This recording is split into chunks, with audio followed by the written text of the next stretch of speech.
In this video, I'll show you how you can delay sending out an email message in Outlook.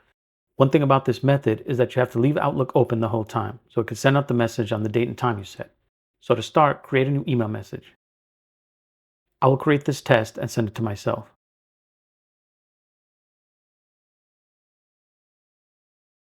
When the email is done, go to the Option tab, and from the toolbar, click on Delay Delivery. Most of the settings are optional. You just need to have the box checked that says Do Not Deliver Before, and fill in the date and time you want the message to send out.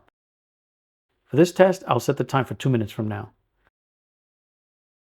I will close out and then hit send. I'm going to click on Send Receive just in case, but you can see the email I sent is still in the outbox, nothing in sent, and I have not received that email in my inbox. Now I'll wait for 2 minutes, but I'll fast forward this video. Now after the 2 minutes, there's the test email in the inbox. Now if you can't have your computer and Outlook running the whole time, you'll have to use the scheduling option in Outlook Web.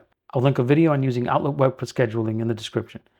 Hope this video helped. Thanks for watching.